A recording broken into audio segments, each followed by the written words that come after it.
家来到天津卫视大型情感节目《爱情保卫战》。接下来一起认识今天强大的情感疗愈团成员，欢迎大家。大家好，我是吕阳。从来没有天生一对儿，只有不断学习、相互成就的两个人。Hello， 大家好，我是周小鹏。经营婚姻需要用心，更需要智慧。大家好，我是珊娜。婚姻关系当中呢，情绪抵万金，接住对方的情绪，才能捧住彼此的心。大家好，我是严品红。爱情没有秘密，责任分享和承担。大家好，我是曲伟。爱情可以闪婚，但如果遇到问题，不能闪躲。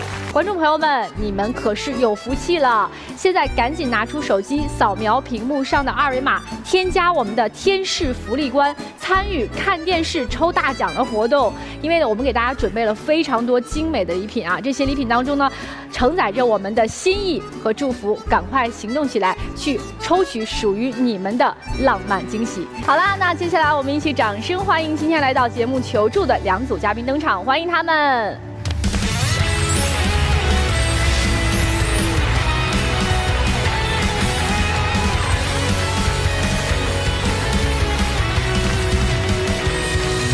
首先要疗愈的是本期第一对情感嘉宾高先生，37岁，来自天津；服装陈列师刘女士，41岁，来自河北，服装店老板。他们究竟遇到了怎样的情感困惑？你们俩感情遇到了什么问题？我丧偶单身10年，我们在一起，我下了很大的决心，但是他总说我活在过去，而且跟我身边所有人都处不好关系。我觉得他一直是为别人活着，我们两个相处，他的小孩的爷爷奶奶，还有他上一段婚姻都比我重要。对方在你眼里是一个什么样的人？他爱吃醋，而且总想让我活成他想要的样子，而且很幼稚。跟他在一起，我觉得就像多带了一个孩子。他谈恋爱不走心，他更多的是活在他上一段婚姻里，而且他很自我，不会为我做改变。大概听下来，女生是之前这个婚姻是，我是丧偶，有一个孩子，12岁的男孩。他现在觉得你还活在上一段婚姻当中。其实就是这件事已经经过10多年了，但这10多年我其实也是一直在慢慢的让自己走出这个意外嘛。因为我亡夫是在孩子9个月的时候出车祸就没了，中午我们还在一起吃饭，晚上人就没了，这个特别突然，所以这件事情对我打击很大。它就是我心里边的一根刺，就很难拔掉。就是为什么这10多年，就是我一直也没有就是接受一些追求者，其实我也是不愿意接受这个事实，就是想把自己封闭起来。但是伴随着孩子慢慢长大，然后我慢慢的走出来了。现在就是我既然能接受他，其实我已经想开了，但是他总是觉得我还是活在过去。就第一次带孩子去他家吃饭，去了之后他在就是厨房忙嘛，就是孩子比较调皮，四处转一转，看到他有一个就是摄像机墙，孩子就比较喜欢，就拿了其中的一台，结果不小心就给摔到了。摔到之后，其实当时我也很内疚，但他听到声音之后，然后他就跑过来，就突然就怒吼孩子。孩子嘛，他从来就是没有接触过这样事，我觉得他是对孩子的心灵是一种暴击，就是孩子当时已经吓呆了。就是这台相机现在已经停产了，但先姑且不说它的价值如何啊，即使说是我愿意市场上的价格几倍的再去买，但也买不着一台完整就全新的这个东西了。孤品。对，其实我当时挺内疚的，但是我觉得你有这个事情，你是不是可以跟我说，就让我去说孩子，因为当时孩子已经吓坏了。他当时怎么做的？对着孩子吼，就是你在干什么？怎么你随便弄人东西？就只吼了这2句，没有其他的动作了。就是他推开了一下孩子嘛，然后就去捡相机。当然也不是就是很用力，但是对我来说就是很难接受，很不舒服。那现在你的男朋友和你的儿子有了第一次的接触，应该算是不太愉快，就是很不愉快，很不愉快。那之后有再接触过吗？就后来就是我们2个带孩子去看电影嘛，当时是一个动画片，然后看到就是其中高兴的时候，孩子都在笑，就是我们孩子也很开心，然后就是笑得很大声，然后他突然就变脸了，然后就说走，叔叔带你去趟卫生间。我就看他变脸了嘛，然后我就觉得那很担心，然后我就跟出去了，结果就看到他在那个楼梯的拐角又开始吼孩子，就是你怎么这样呀？然后就为什么在公共场合大声叫啊？然后我就又跟他就吵起来了嘛。然后我说你为什么就是不能等到电影结束呢？这个就非得这么着急吗？这个不是说我必须得是不能等到电影结束，而是当下的那个情况是什么？就是我们看的是个动画片的电影，到那个情节大家都在笑。其实都没有问题，唯独这一个孩子在那个电影院那儿站起来又蹦又跳的。当时就是现场的所有的观众都已经不看大屏幕了，全扭头在看我。所有人都不会认为说，这个孩子就是不懂事，会觉得这个家人就是控制不住这个熊孩子。所以当时我的第一反应只能说把他先带出来，再让他去其他的环境里，别再去影响其他人。但是通过这几件事儿，肯定孩子就对他印象也不好。之前他去我们家嘛，孩子可能就会在他临走的时候把鞋带给他系个死扣啊什么的。有的时候我做咖啡给他，孩子会加一些盐什么的。但是这些我觉得都是一些小事，他可以跟我说呀。然后我说到时候我给你解开，或者是咖啡我再给你重新冲一杯不就行了吗？但是他还记仇。就去年有一次，就是他报名那个马拉松比赛，然后我说孩子平时在学校的时候长跑，他耐力也很足。我说你可不可以就是带上孩子一起，你们两个也增进一下感情嘛？然后他就怎么都不同意。还有就是孩子过生日，别人送礼物都是送什么玩具啊、衣服呀什么的，他居然送孩子一套卷子。不是这个，不是说我想刻意去拐弯抹角去攻击这个孩子，就是我要给你多作业什么的，不是这意思。关于那个练习册，就是我觉得从这几次跟这个孩子有过接触的这么个情况下来，我觉得他可能是我不能说是他教育上有缺失，但是我觉得可能是他需要有一些比较强硬一些，或者说稍微就是有力量一些的那种教育方式去给到他。那我觉得跟这个练习册也没有关系啊，本身你这个跟孩子他就沟通的方法他就有问题。你希望他带着你的儿子参加马拉松，他们怎么跑？我就想他带着嘛。那为什么非要在比赛场去带着呢？就是我想平时跑呢？对，我想一是给孩子一个锻炼，然后还有就是让他们两个增进一下感情。那你就不是想让他跑马拉松啊？那是比赛啊。可能我想的比较简单吧。所以现在他和孩子的关系怎么样？还是这样非常僵持的状态？对，现在就是关系很差。所以就是我为了就是缓解一下，然后就让我们两个独处的时间长一点嘛。然后我就说不行，就把那个孩子爷爷奶奶接过来，就是接到天津这边。孩子爷爷奶奶本来在哪儿啊？在老家河北。就因为这10多年，就我们相处的就跟一家人一样，就是一直我也是把他们当成爸爸妈妈，他也一直把我当成女儿看。而且这个房子本身就之前我跟我亡夫一起买的。两个老人来了之后呢，也知道他的存在。休息的时候就叫他去家里吃饭嘛，然后每次也是好吃好喝带着，然后就做很多的菜。就刚开始吧还好，就是后来最后熟悉了，可能就把他当成自己人了。然后就说那个高啊，就是帮阿姨洗洗碗啊，拖拖地啊，就是换鱼缸水啊。就这一来二去之后，然后他又不乐意了，然后他又跟我抱怨，然后他就说两个老人什么意思呀？就是爷爷奶奶就是让我当免费劳动力是吧？过去吃饭我也能体谅两位老人，就是辛辛苦苦做一桌菜，然后是吃完饭刷碗没有问题。但是给我感受就是可以说感受不好的是什么？油烟机擦一下，给鱼缸换个水。或者说是那个灯坏了，你把那灯给修一下，换一下。就算是没有，就是两位老人在，是不是他身为男朋友就说，哎，我家里灯泡坏了，你能不能帮我过来换一换？然后他也要这样吗？那不一样。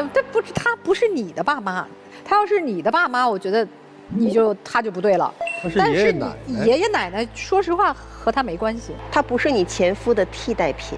但是我觉得他很过分的一点就是什么？他居然就是跟我说，要么你就让两个老人回到老家去，要不然就是搬出来跟我住。我就觉得就这个想法就很自私。那孩子怎么办呢？我的孩子我肯定是不能割舍的。你不能带着孩子住到男朋友那儿？但是现在他跟孩子的关系就是属于对立的。我刚才听你说，你把孩子爷爷奶奶接来的是你跟你亡夫之前住的那个房子是吗？对。也就是说，你跟你的孩子是一直还在那个房子里面住的，对吧？这是你们的家，是吧？对。那个家里面一些布置啊什么之类的，你有为了他这个重新去改变一下吗？因为那个就是一是已经习惯了，还有就是这么多年了，然后我就觉得这也是我慢慢走出来，然后也是对自己的一种治愈吧。因为就是我再看到的时候，我就已经很平静了。就之前的时候，其实是为了怀念，也是为了让孩子知道这个家其实是他爸爸给他打造的。因为他上小学的时候，就已经有这个意识了。你能描述一下那个家里都有什么吗？比如说还有亡夫的照片吗？有。我很开心他邀请我去他们家做客，但是我看到那些陈设包括照片，给我的下意识的反应就是我有一种感觉，就是好像我是个第三者一样，就是偷偷摸摸的我上这来，然后，对，就是这种就是潜移默化的感觉。其实我觉得他就是想想多了，因为我觉得如果我们以后在一起，肯定也不可能在我的那个房子里面住。那我再问个问题，就是你们俩如果结婚的话，有想过要自己的孩子吗？其实因为这件事，他也没有跟他的家人沟通好。现在他的父母也一直没有见过我，因为之前我们两个本身我就比他大一些嘛。然后如果我要是再怀孕生子的话，就可能就是有一个高龄产妇的风险。还有就是我们两个在一起的时候，他也说过他有这个丁克的想法，但是他的父母不知道，就是他的家人就会觉得这是我的原因。是我不想要孩子，所以就是因为这个，然后他的父母也一直不愿意见我。我没有把这事儿想得很复杂，我是觉得两个人在一起是俩人的事儿，就是跟任何其他的家庭成员关系不大。所以你知道你的父母因为这个事儿对他有误解吗？知道。但是那你为什么不去解决它呢？就是我希望的是，就是说是我们两个能够多做一些东西，去感动就是我的家人这一块。你这不是绕着弯的吗？就是人家有这个原因，所以对你女朋友有意见，你直接说呀，你非得让你们俩要对他们好，这完全对不上啊。然后至于你们俩一起对他们好，那是另外一件事儿。我就搞不明白，就是他为什么就是一直也是在躲避这件事情，然后他还觉得我对他的父母不够上心。我想问一下，就是你刚才说你亡夫其实这些年给你带来了很多的阴影也好，或者说影响也好。对，在你们两个人交往过程当中，你觉得你还在受这件事情的一些影响吗？说着感情其实走出来了，但是多少肯定还有一些吧。就比如说，就是在开车这个事儿上，因为我亡夫是出车祸走的嘛，但是他因为工作原因，就是每周都是要去北京开会，每天晚上回来会很晚，就是晚上会开夜车，高速上我就觉得很危险。我说咱们离北京这么近，不行你就坐高铁呗。结果他就觉得我是在干预他的工作，因为我的工作的内容是需要我带一些就是道具，我不能说天天背着这些东西然后去坐高铁去，这是很不方便。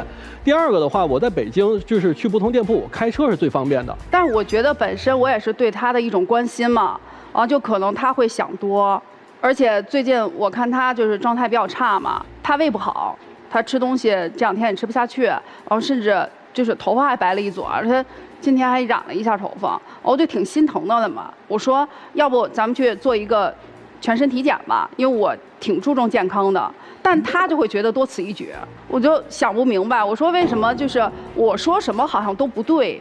你们两个人相处的这1年多在一起，如果整体都打个分的话，彼此给你们的感情打多少分呀？50分吧，不及格呀。现在我觉得他，一是跟我就是家人、孩子，这个关系问题，还有就是我跟他家人的关系都比较差。男生打多少分？对我，如果是我的话，我也觉得差不多50。那你对哪儿不满意呀？就是如果说让我就是说的比较直白一点的话，就像是孩子的爷爷奶奶，我不针对2个老人，我只是针对这个关系，未来我不知道该怎么跟他们处这个关系。这是对未来的担忧啊！就你们2个人在这1年多的交往当中，你觉得他做的哪些事儿是让你不满意的？就比如说吧，我跟我朋友一块儿出去就是吃饭，从来没有说谁把谁给喝多了，然后都是。这不是因为要跟你朋友处好关系嘛？其实这事儿是有原因的，就是他前女友嘛，跟他的朋友处的关系特别不好，就甚至要强迫他删除他就是手机里边很多他的朋友，而且是因为这个分手的。我就很在意嘛，然后我就觉得每个人的圈子不一样，我接受他，我肯定要接受他的圈子，我要跟他的朋友就是很好去相处。所以每次他吃饭的时候带着我，然后我就会帮他挡挡酒啊什么的。他不是胃不好嘛，然后我稍微能喝一点，然后就跟他们朋友称兄道弟啊。其实一直都很融洽，不喝倒2、3个，这个局散不了，弄得我的朋友都怕他了。还有就因为他是开服装店的，他招了一个就是20来岁一个小伙儿。对，因为我们店是有男装有女装嘛，得要一个男服务员去打扮啊，肯定是要形象好的嘛。一说起来又是我们老家那边的，就会觉得很亲切。就我们相差快20岁了，我就把他当成一个小弟弟看，但他就会凭空吃醋。因为有一次嘛，然后就是他去我店里，那个小朋友还开玩笑的就说：“哥，哎，你要是以后跟我姐结婚，我给你们当伴郎啊。”其实很好的一件事，人家也是好心嘛。完当场就跟人翻脸了，说什么啊，有你在这搅和着，我跟你姐也结不了婚啊。当时就架那儿了，就特别尴尬。因为我在我的公司，我也是有自己团队的，就是我会觉得我和我的异性下属，我会保持一定的距离。我从来没有说让我的异性下属给我买早点，或者是说那个我的异性下属，比如过生日，我去，哎，我给你过个生日吧。那是因为我们是9点开店，然后每天就是8点半要去店里，然后提前去整货，就是时间长了嘛，就都比较熟了，他就会给我带个早点。但是中午我是会请他吃饭的啊，正好就是赶上有一天小兄弟说就是他过生日啊，我说那就姐就给你买个蛋糕呗，我跟他说了一声，然后他当时在上班工作忙嘛，然后我说那我就跟他去过个生日，结果他回来然后就说啊你怎么单独跟男的出去啊？就为什么你就要给他过生日啊什么的？然后就又吵起来了。刘女士，我想问一下，你觉得跟他交往这1年，他有什么变化吗？有很大的变化，因为刚接触的时候，就是他是一个很暖的人，他很会哄我开心。每次就是去我店里嘛，无论我穿什么衣服，他都会夸啊，就是像行走的衣服架子啊，就是穿衣服很漂亮，就化完全妆就像女明星一样。然后每天我们就会烹电话粥，晚上我无论就是打电话有多晚。他第2天即使要工作，他都说没关系，我陪你啊。而且有的时候就是会发一些很油腻的话，但是我当时听到就真的很暖，我就感觉我是被爱的。你现在觉得他的变化就是他以前老夸你，现在都不夸你了，是吧？不是不夸，现在我觉得他是在打压我，因为有的时候他就会觉得。你看你怎么不穿就是我送你的衣服呀？他送我的衣服啊，就是班味很重，就是属于那种正装，我觉得有束缚感。然后我跟他说过，我说我不太适合这种衣服，我就不喜欢。但是他就觉得，如果我不按他的穿着走啊，他就会不开心。你们今天来这个我们节目，主要想解决啥问题？其实我就想是借一个平台，然后能好好的把这些事情说清楚。你们有计划往下走吗？反正通过这几件事吧，我觉得孩子的问题是一个很大的问题，所以就是在我心里边，我觉得他可能还不太成熟，就是处理这种关系上能力比较差，就可能不太适合吧。那男士呢？你有打算往下走一步吗？曾经想过，但是现在就是遇到过这些零零总总的事儿在一块儿，我觉得最现实的问题就是孩子和孩子的爷爷奶奶、长辈。对，我想问一下，孩子有向你特别明确的表达过，我特别不喜欢这个叔叔吗？说过，他说就是接触的这些人中，就是包括我的朋友啊，就是我闺蜜的，就是老公也从来没有这样对过孩子，所以他就会觉得他很可怕。所以这个今天2个人就是把你们现在目前的一些矛盾，想要看看有没有一些改变和调整的方向，对吧？我想的是，就是把这件事跟他说清楚，然后好合好散嘛。那男方呢？我也有这想法。我们先来问问今天同样来求助的夏先生和夏女士，你们听完自己有什么想法吗？可以跟他们说一说。第一个，我觉得这个男生吧，这个对孩子这一点我就不认同。你这个东西比孩子值钱了，我认为这个就不行。再一个就是说，这个2个人的互相信任，你缺少一点儿。如果说要互相信任还可以走，如果说没有这个也不能走。首先，他不爱你的孩子，这不是错，只是一个本能。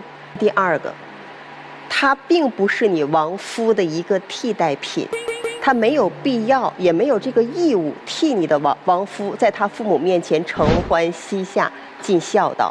因为你上一段婚姻是戛然而止的，你把很多对于上一段婚姻没有完成的那些幸福的期待也好，美好的东西也好，包括寄予的向往也好，你投射到了他身上，希望他能替你和你一起去完成，不叫替他去完成，是和你一起去完成。这个本身对他而言，一个没有结过婚的，一个年龄还比你要小一点的人来说，是一个很大很大的压力，他理解不了，他也承载不了。我现在后面这番话想要问先生啊，如果说你现在选择的这一位，他心里永远都会有一块最温暖的地方，留来纪念他曾经的那段爱情，你能接受吗？不能。所以最开始你选择他的时候，你们2人之间就有很多原则性的冲突，这并不是说你们两个人谁自私，也不是说你们两个人谁不好，只能说你们的生活经历和你们对待一段感情的那种态度和观念，你们是不太匹配的。这段感情只有建立在一种情况，就是你对他的经历是心疼的，你特别知道他的痛，所以你愿意拿出自己所有的爱去弥补他曾经在人生阅历当中经历的那些伤痕，替他修修补补。我觉得这段感情才会有着生根发芽的机会，但是可能你们匹配不上，就给不到点儿上，那么就会在未来的生活当中变成一场内耗和一场旷日持久的持久战。这段感情不会让你们任何一个人觉得满意，只能困难重重。所以要不要走下去，要看自己的格局和自己的能力，包括对对方真正需求的那个点，你能不能看得懂？你是想给你的孩子找一个完美的父亲，而这个完美是你心目当中的完美。你小的时候被爸爸骂过吗？骂过。你亡夫小的时候被他的父亲骂过吗？骂过。他小的时候被他的父亲骂过吗？可能还打过。再美好的爸爸也都有非常非常严厉的一面，但是你不允许。我们要学会是在天灾人祸当中，学会如何在天灾发生、人祸发生过后，能够更加放松的去生活。本身生活给了你一个很好的课题，但是你没有接住，你反而把自己封闭了，那你的孩子的爱也封闭了。当你封闭了孩子的爱的时候，你的孩子未来接纳别人的时候，他会很难。特别是他现在已经12岁，他未来要成长，他要学会接受别人对他的冷眼，接受别人对他的打压。但如果你不允许，那你的孩子会很可悲的。同样，你的爱情会更可悲，因为你没有办法得到一个男人跟你相互的爱。同样，对于先生来讲也是一样的。你没有真正的做好我到底想要什么样一个女人的准备。就像刚才我在为什么要问你，我说你到底想要孩子不想要，你跟我说你不想要孩子，可是我会很纳闷，如果你真的不想要孩子，你为什么会选择一个带儿子的一个带小孩的母亲？所以我会怀疑，其实你想要孩子，只是你没有准备好跟他要孩子而已。也许未来突然有一天，假设未来你结婚了，可能有孩子，你会觉得哎，有孩子也挺好的，那就有孩子吧。你都是随机的，所以才会有你没有办法跟你父母说我不要孩子，我永远要丁克，因为你没有坚定好我到底未来的婚姻生活什么样。所以不如你们两个既然选择分开，那就好好的分开，因为本身你们两个都是过于要强的人。但是切记，如果未来你们还要继续谈恋爱，还要继续走入婚姻生活的话，允许一切自己没有经历过的事情存在，才是未来你们人生最重要的，让你的生活变得更圆满、更幸福的课题。世界上最刻骨铭心、最伟大的爱情，就是戛然而止。也许你跟你的亡夫过到现在也会一地鸡毛，说不定也会离婚，也许爱情消耗的早就没有了。所以你的这种情况啊，其实说白了，成为你的伴侣挺遭罪的，因为它意味着他需要跟一个永远打不赢、不在这个世界上的人去做对比，还怎么都比不过，因为那个人他没有跟你经历过这一地鸡毛。你们是把所有的美好的回忆留在了一个最美好的时候，所以跟你谈恋爱太费神了，太累了。他永远永远赢不了你心中亡夫，也就是说他永远永远没有办法代替你亡夫的位置。难点2是你的儿子，因为你找的这个男朋友，他就像是突然出现在你儿子世界里面，跟他去争夺他妈妈的一个坏人，你儿子对他是有天然敌意的。所以我觉得啊，你的恋爱要么从孩子1、2岁的时候完全没有对这个认知的时候开始谈起，要么就等孩子彻底长大了，他完全18岁以后，在这个过程当中，你任何的时候去跟他去说，他都会带有一段时间的敌意。这个我们不能去责怪孩子，也不能去责备孩子，因为他是在慢慢的感知和认知这个世界，他本身就是在没有父亲陪伴的情况下成长起来的，他当然渴望父亲，但是他更害怕有一个人抢占了他父亲的位置。所以我觉得你有2点很难跨越的点，对于你们两个人的感情，我真没什么可说的，因为他是一个没有经历过婚姻、没有孩子的人，你没有办法苛责他，甚至我觉得他都是一个没长大的孩子，所以就更没有办法去跟他沟通什么。你要的和他要的，说白了，你们不是一路人，你要的和他要的不是一样的，很简单。我还觉得你俩虽然不是一路人，但真的还都是挺像的人，因为你俩都没有什么婚姻家庭的很深的概念。虽然你结过婚，但实际上婚姻非常的短暂，什么都没有经历，就变成了一个独自带孩子的妈妈。你们对婚姻、对两个人组成家庭要面对的生活，其实都没什么经验。如果说你们的感情，我个人认为，我觉得你俩挺有感情的。抛开那些孩子呀、什么父母啊等等，你俩是彼此喜欢的。你是喜欢这个女士，她优雅，她独立，她自信，她独当一面。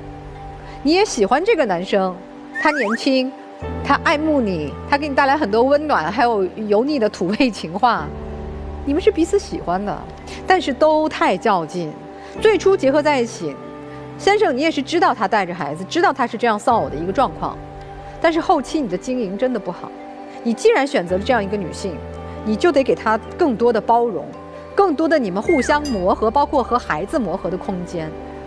说实话，你就不应该吼这个孩子，他可以吼，他不吼是他有问题，但第一面你就吼这个孩子，就是你有问题。你是因为太着急了，你想去带这个孩子，想像父亲一样的管教他，想帮这个女人搭把手，想让你们未来一家三口变成个和睦的，你好像真的是他的爸爸一样，你空有一腔热情，还梗着个脖子，特别傲娇。女士也一样，你换位思考，你那难过的、伤心的过往不是他造成的。固然爷爷奶奶你很孝顺他们，他们也很爱你的孩子，但那是另外一个男人的父母。你怎么能让你现在男人接受？如果他接受好，那他是一个非常包容、非常宽广胸怀的男人，我们点赞。他不接受，一点毛病都没有，你就应该让爷爷奶奶退出你们一家三口的舞台，这是客观的讲。你如果做不到，那你真的不适合结婚。我倒是其实挺不建议、不舍得你们分手的。我觉得茫茫人海相遇，彼此喜欢。能不能我们去找到更明智的方法、更智慧的方法解决眼前的困境，找到一个折中的方法，能够把你们的生活磨合出来，把孩子也带好，也让老人放心。可不可以多给彼此一些时间，多退让一步？女生，接下来我用男性视角跟你说3句话，如果你听懂了，你就可能找到真爱。第一，同事义气过头就会变暧昧，旧爱念想成瘾一定会伤现任。连一次出差开车，你都可能会联想到不好的那件事情，说明你没有放下。第二，什么时候能够把咱们的屋子重新装修？想清楚，做了这件事情，把照片收起来，然后孩子的爷爷奶奶是孩子的亲戚，但与他无关。从现在开始，如果你同意说不让他们之间再往来，有希望。我对男士就说2句话：第一，我能感觉到你今天是来学习的，你不是来分手的。对，挺好。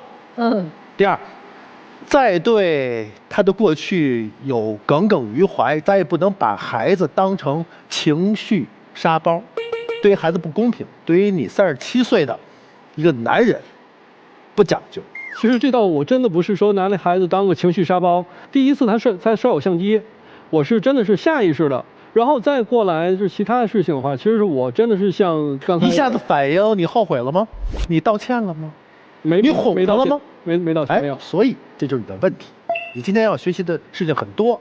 我想说后面就是电影院的那个行为，你跟孩子道歉了吗？我也没道歉，但是我是真的是想去约束这个孩子的一些不是特别好的行为。但是你做的非常不好，因为你打断了人家享受电影的过程，对吗？你应该道歉。你不要怪一个孩子对你有意见，你对孩子也有意见。你都做不到情绪稳定，孩子他怎么可能做到呢？对吧？孩子怨你是有原因的，是吧？那你今天学到了，挺好，就这样。来，我们跟第2组嘉宾交换一下位置。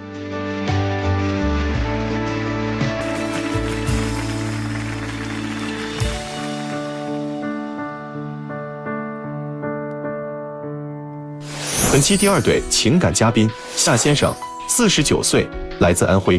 待业，夏女士，55岁，来自河北。退休大夫。那么他们又遇到了怎样的情感困惑？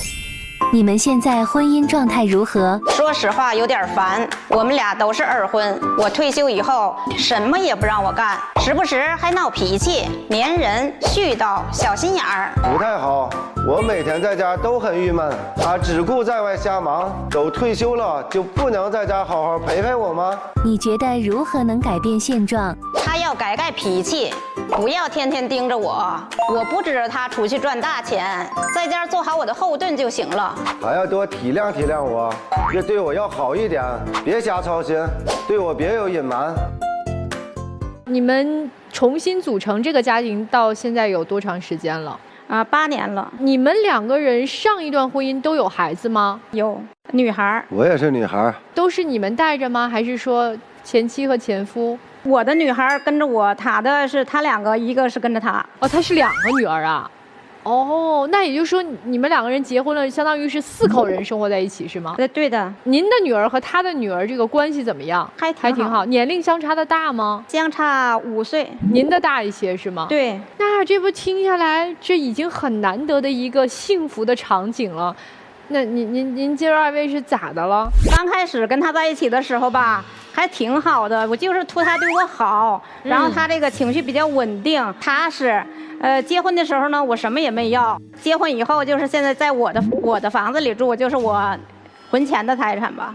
然后就是我退休以后就不行了，他就特不相信我，没事有事跟我闹，有的时候还跟我冷战，就是让人特别烦。为啥呢？我退休以后我就找了一个学校的医疗顾问，然后我就干。我想着呢，就是2个女儿嘛。我就想多挣点钱，就是给他们攒个嫁妆，然后他就不愿意我出去。我闺女那个吧，不用她攒这嫁妆，不想让她操这份心。我愿意她跟我天天的在一起，哪怕呢我们2个就说一起做个小生意啊，这个开个夫妻店啥的。不管咋的，比那个天天打电话也找不着人，那不强得多了吗？哦，老师，你说这个事儿就是啥呢？他就是小心眼儿，就是有的时候他就多想。你说我做这个工作吧，我有的时候就是去一天一宿。我小心眼儿。我以前吧经历的那段婚姻吧就是这样，我前期就是我们聚少离多的那种形式，完了我们就夫妻背叛才打的离婚。您是因为前妻的背叛离开的是吗？就是说一起干，就是超市什么的，我也不了解。我说实在的，我也做不了买卖。我就想着我是学医的，然后我就找一个跟我这个专业相关的事儿干。然后他就不放心。你不是学校的医疗顾问，为啥一天一宿呢？因为学校他不是有住宿的孩子吗？我们都是一天一宿。老师，这个他出去有的时候啊，你看他不是光是上班去了。但有的时候他出去跟同学啥的聚会呀，还有这个什么团队啥的都出去聚会，聚餐的时候有的时候那回来的特别晚，打电话不接，发消息不回，那我都气的啊，我心里堵的那个大疙瘩都咋也解不开呀。因为我有同学有朋友，然后有同事啥的，偶尔我们几个同学会聚一聚。聚的时候呢，有的时候晚点他就会生气，就会找我。那他有同学，他出去聚会，咱们吃完饭都回家吗？他不回来。那天晚上都多晚了，他跑人家男同学家里去了。你说他这不就小心眼多想？就是我们聚会的时候吃饭的时候，我们有一个同学呀，他说的我老父亲他80多了嘛，他说有头晕，这几天不太精神，让我建议我去给他看一眼。那你说我学医的，然后我们还是同学，对我还挺好，我能不去？看完以后呢，都是说待了会儿，就是回来的晚了一点。然后我跟他解释了很多次，他就是不信，他就认为你去干啥了？谁知道你去干啥了？我都是不信。老师他是那样，他还有一次呢。那天呢，正好我半夜完了，我起夜醒了以后，看床上没人了，没人了，我打电话还找完，还是各种的不接电话，发消息还是不回。这个事儿我也跟他解释过了，就是说呀，他呀每天生活特别规律，他就是8、9点钟他就睡觉了。然后那天晚上吧，就是说我们有一个闺蜜，她心情不好那天，就是说她有情感特别不顺，她就说找我，想让我陪陪她。然后我说跟她说吧，她睡着了，而且她睡觉特别死。我一看她睡着了，那我说那我就跟你去吧，我说我出去陪陪你。然后就出去以后，我们姐俩就说吃点饭。吃点饭以后，我说心情也不好，我说要不去唱唱歌吧，然后我们就去唱了唱歌。俩女的呀？啊，对对对，我闺蜜，我跟她解释多少回，她就是不相信呐，咋说也不信。哎，每次吵架，她都会把这拿出来就跟我吵。您留个纸条也行啊，我干什么去了，和谁？不是，另外还有几点给您打电话您不接呀？几点我都不记得了，你好几是几点年了。出门的呀？几点醒过来了？不是，我是半夜了，都半夜了，12点1点，11点多了，肯定是。不是，等会儿我想问一下，您刚刚说你那个男同学，他老父亲80多了，生病了，可你说了一句，你说他对我特别好，我想知道他对你特别好，好到什么程度？平时你看啊，如果说我这经济有问题，我说跟他借钱什么的，他都特别痛快的帮我。你看说找工作啥的，他也会帮我，因为我们这几个同学吧，就是说多年的交情了。特别好的，就是偶尔就会说，你看红白喜事啥的，孩子那个结婚生孩子，我们都走动。老师，那去年又出一码子事儿呢。怎么了？他那个大闺女吧，他们那头对象就亲家母一家子都来了，我陪着吧，就跟着一起，我们去饭店吃饭去了。哪成想那天那事儿，他们在我不知情的情况下啊，完了他前夫去了。去了以后，各种的这语言辱骂，当着你大姑娘的这个对，还当着人家亲家母啊，一当人一家子人，完了还当着那个大闺女，完了各种的语言辱骂，完了跟我叫号，走，咱们俩出去单挑去。他那意思吧，我都不应该跟他结婚了，还是他媳妇儿呢。后来我都想，我说跟他真打去，没法弄啊。那我想想吧，咱们认熊吧，因为毕竟还有那个客人那一大堆都在那儿呢。后来我都认熊了嘛，认熊我心里头难受啊，没办法。这个事儿就是说啥呀？当时就是说这不是商量婚事嘛，商量婚事，然后闺女问我说：“妈，我这事儿还跟我爸说吗？”我说：“闺女，他是你亲爸，可以问问他，都是说那个参加不参加，你不商量婚事嘛，是吧？”然后当时他说他不来，我想他不来我们就一起吃个饭不就行了吗？哪正想到饭店以后他又来了就两个就杠上了，然后我闺女还有都说姑爷还有我都把我前夫就把他轰跑了，轰走了，轰走了以后是我们吃的还是，然后他还是过不去这个坎儿，如果有一点不顺心不顺他的依恋，那个又坏了，又开始跟我闹。就是说，你看啊，我都参加了一个都是公益活动，就是我就是有的时候都是蓝天救援队嘛，我们就是说自发那种，有的时候我会去出任务去出去，他就不让我去。那个公益活动了，其实我从心里头我也是支持，为啥支持呢？我也那个当过志愿者，也有一种这个光荣的感觉，是吧？我愿意他去，但他去的那种救援呢，有的时候我俩就是在家吃饭呢。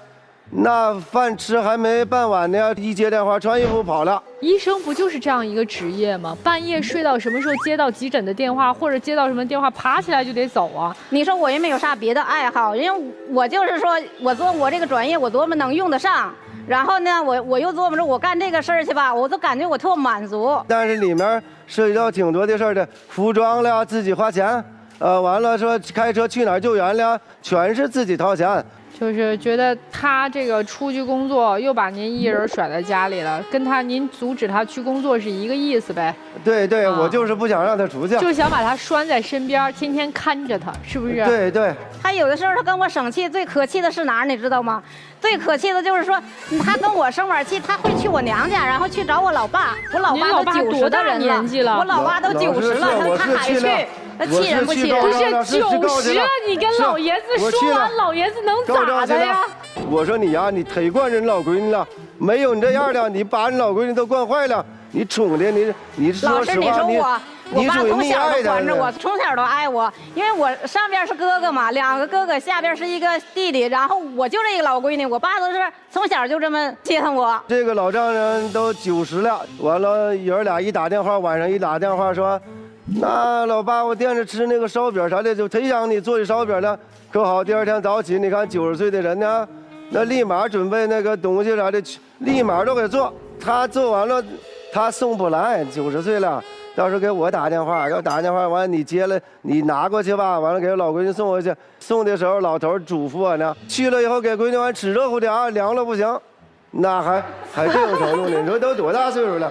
老师，你说我俩吵架，你也知道人家都多大岁数，你还去跟老岳父告状呢？就你说嘛，你说我俩的吵架，你说我俩解决不行了吗？你说你麻烦啥了年纪人去啊？这么大岁数了，今儿您俩这个来我们这儿是来。想让我们怎么帮你们呀？别总这么不相信我，天天这么黏着我，絮絮叨叨，天天跟我叨叨。你给我点自由。所以今天来就是想让我们帮助您，劝劝您先生，别老黏着您，有点自由空间。那先生，你今天来有什么诉求啊？我希望以后他多考虑考虑我的感受，在家里有啥事儿呢，就跟我商量，哪怕提前说打个招呼呢。完，别把我当空气儿看，是吧？他拿我当空气儿看，就是家里头都没这个人，这不叫两口子，这叫啥两口子？别把我当空气看。不过等会儿，你觉得他怎么做就是不把你当空气？就像他前夫去，没人跟我打招呼，这他不属于先斩后奏吗？不是。老师，我还得说一句，这个事儿说实在，当时我也不知道。哎，我问一下女士啊，你觉得你把他当空气了吗？我什么事儿我就跟他说，我不是不说。不是，比如说家里，你看我给你做饭吧，我给你洗衣服吧。对，我们俩一起出去溜达吧。你为他做饭没有，都是我洗衣服，我做饭的。其实在家赶紧出去溜达吧。在家我都是我是男保姆呢。我去陪着他溜达呀，逛商场什么的我都陪他去啊，然后买衣服买什么的都是我去啊，我陪他去啊。我问一下，您做好饭了，他回来表扬您吗？有表扬的时候，我给端着。怎么表扬的？表扬我做好饭给端着送被窝的时候就表扬我。咋说的呢？老公，谢谢你。就平时从来没表扬过您了。对对。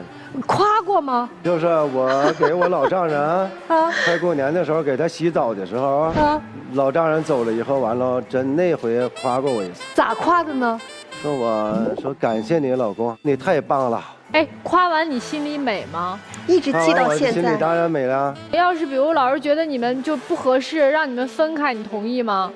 分开同意。同意呀。我从心里头说啊，我就是我不同意，但是我为啥喊同意啊？吓唬吓唬他。我是男人，不是站在这大舞台上，我也得那个啥呀，这有那种男人那个气质是吧？那夏女士啊，那您分吗？不分。那我们就先听听高先生和刘女士他们两个人这个再婚的一段感情，有什么想说的吗？哦，我觉得大哥挺可爱的，而且我觉得他可能是对上段婚姻也是有一个心理阴影。其实，姐，我想说的是，你可以待会儿加我微信，我把他之前发给我的那些都交给你。然后我觉得你时不时的夸夸大哥，你们肯定婚姻会越来越好。你把他给你发那些发给他是吧？他要学会。你都用他发的有意的甜言蜜语，所以你还舍得分啊？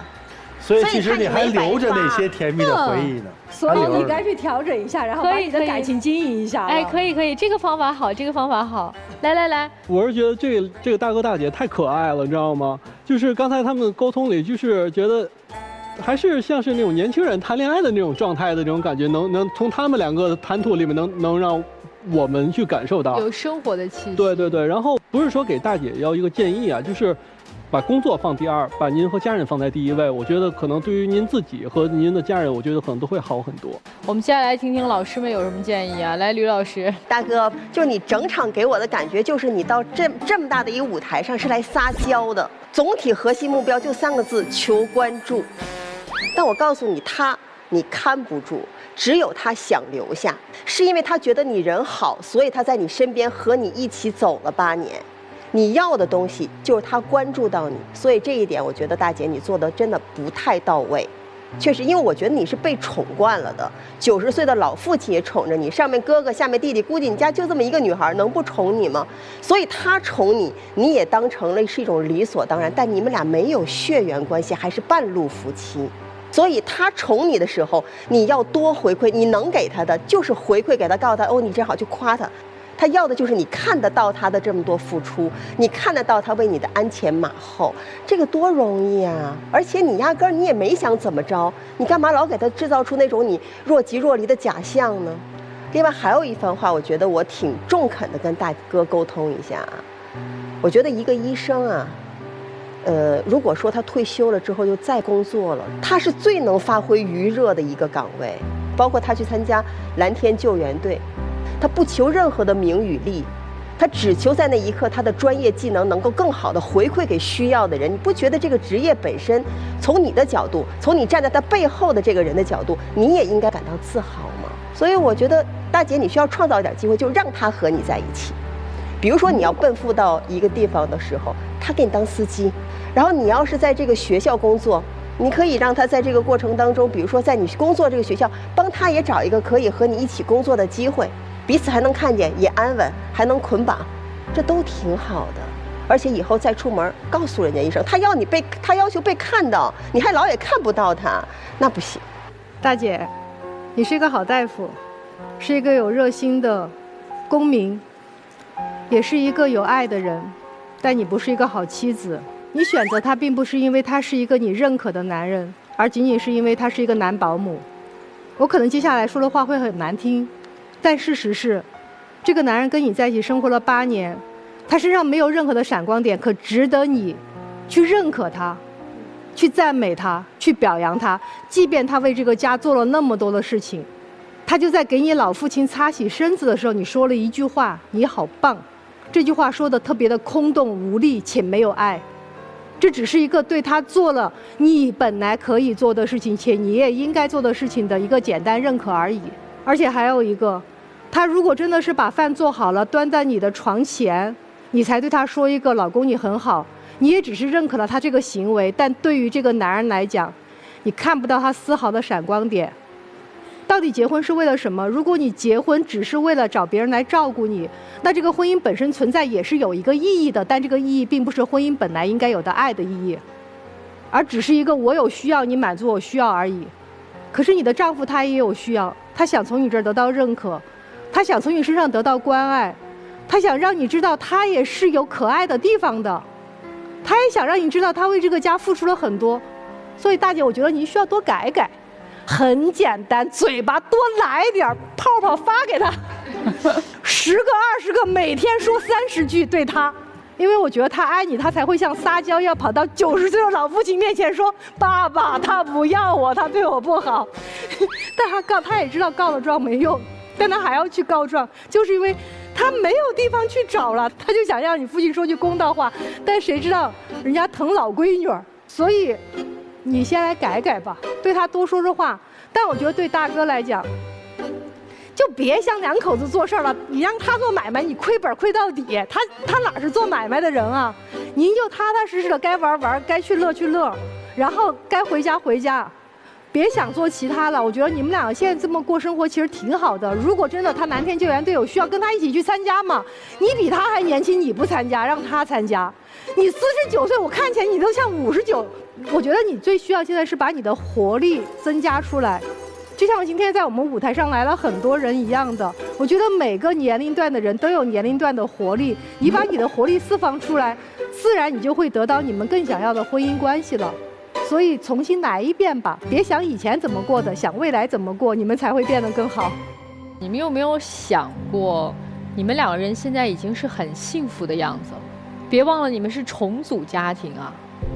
为什么一开始的时候我会问很多你们2个人一些基本的情况？本身又都是2个女孩子，2个孩子的关系还能相处融洽，你们4个还能生活在一起，包括您的女儿订婚，能够同意让自己的继父去出席这样的情况，最后也是把继父留了下来，所以就足以见得，先生您作为她的丈夫也好，作为她的女儿的继父也好，是被高度认可的。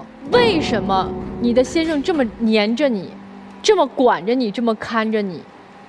因为他作为把你当做他的妻子和人生伴侣来说，是高度认可的。所以我想说的第一个关键词，就是珍惜眼下的幸福。你们有没有感觉，你们现在第2次婚姻已经比你们上一次婚姻要过得开心一些，有吗？开心很多，开心很多，对吧？有吧？有。所以，当你的期待没有更高的时候，你就不会有更高的失望。当你学会知足和满足和回头去对比的时候，你就能发现眼下的幸福。第二个词是什么？相互看见，看见对方身上的好。你们又有非常明确的对比对象，都经历过一段婚姻的洗礼。难道你们只能揪着对方身上的缺点吗？难道你们不知道现在跟对方在一起，内心有多么的富足吗？多看见一点对方的身上的优点和好，把那些不好和不足给它缩小，因为没有一个人是完美的。所以我觉得你们两个人今天站在这个舞台上，是我们很多人要去学习的榜样。吵什么呢？闹什么呢？无非就是两个人感受到了这种浓浓的爱，都想要抓得更牢一些，都想要抓得更稳一些，对不对？那么学会用爱的语言去表达自己爱的方式。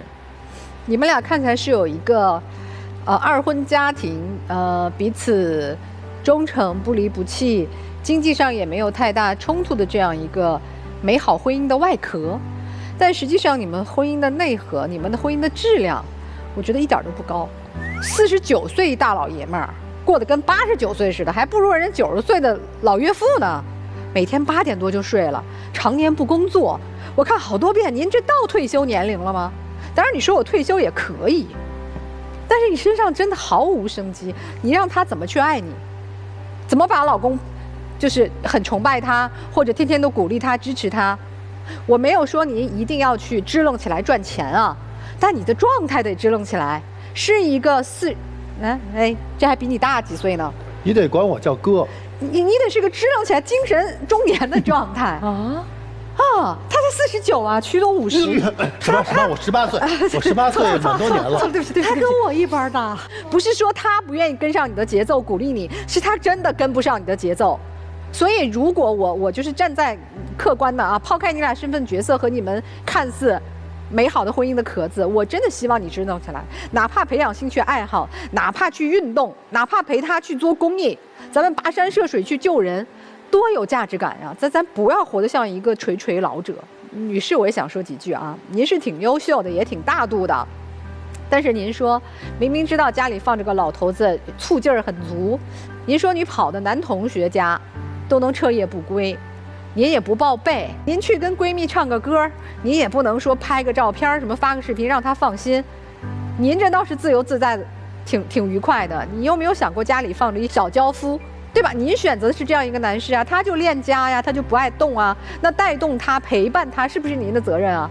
所以你们婚姻的质量一点都不高，但我觉得你们是完全可以既是有一个美好的二婚外壳的婚姻，又有一个有营养、丰富多彩的内核的二婚生活，无非是谁往前多走走嘛，向彼此靠拢一点嘛。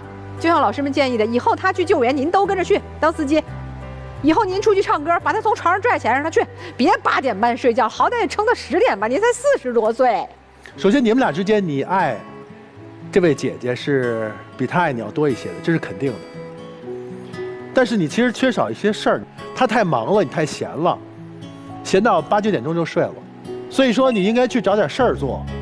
我大部分同意杨老师的话，但有一点我不同意，不应该你去给他当司机，不应该他跟着他去当救援什么，应该反过来，你找一些事儿能够号召他跟着你去，因为你需要。这一下跑得太快了，咱慢慢来。你需要被人追随，你需要一个价值感，所以你才整天患得患失的胡思乱想，对吧？姐姐，这是比你小6岁的少夫，是吧？但其实你并不是特别的爱的，你是需要的，你很需要的。你自己家里的事儿都没处理清楚呢，你还给你的闺蜜去解决情感问题？你这边老公都找不着你的，都急着白脸的了，你还跟那儿唱歌，还给人做心理疏导呢？你的事儿太多了，多到有时候你忙了，忘了自己，忘了他，忘了你到底在奔什么。你在外面是受人尊敬的，你做的事情也令人佩服的。但是我告诉你，你得到的称赞有他一大部分，是他用他的时间，用他的等待，用他的给你送饭到被窝里的这种状态来支撑你的。所以医者难自医呀，咱先把自己这个小事儿给治好了，然后呢，哎，和和睦睦的，咱们一起做点大事儿，一起做点大事儿，好不好？好，哎，就谢谢了，谢谢老师。也感谢我们这个2组嘉宾啊，谢谢你们来跟我们分享你们的情感问题。接下来的时间就请2组嘉宾回到门后。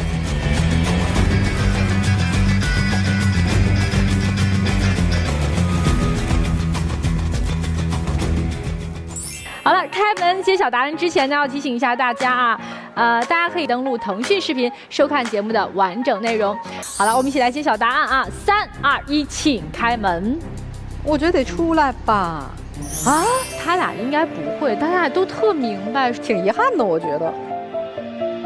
但确实这儿子是一个很大的问题。我觉得王夫是，但现在2个人这个儿子确实是，我觉得这女生其实慢慢来也可以，她挺完整的，对，是吧？对，没错。接下来我们要来揭晓我们今天第2组嘉宾夏先生和夏女士的结果了。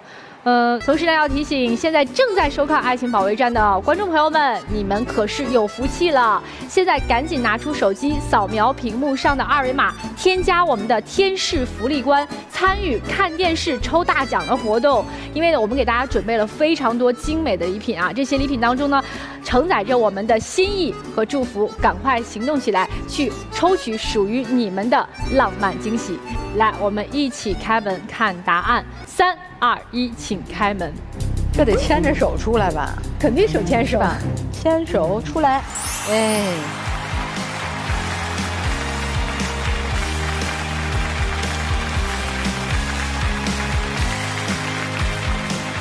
你咋还那么严肃呢？哎呦，笑一笑吧，你看一笑多帅呀，是不是？这么细看确实挺年轻的。我问一下，那个夏女士，你老公帅不帅呀？帅，哎，非常帅。再夸2句。再夸搜。如果我跟你讲，如果实在夸不出来了，就上去抱着就好了。实在没词儿的时候就去抱他，没词儿就去抱他，不耽误你们拥抱的时间了啊！赶快，美好发生怎能不看？下面让我们一起进入中国广电真情时刻。哎呀，相爱的。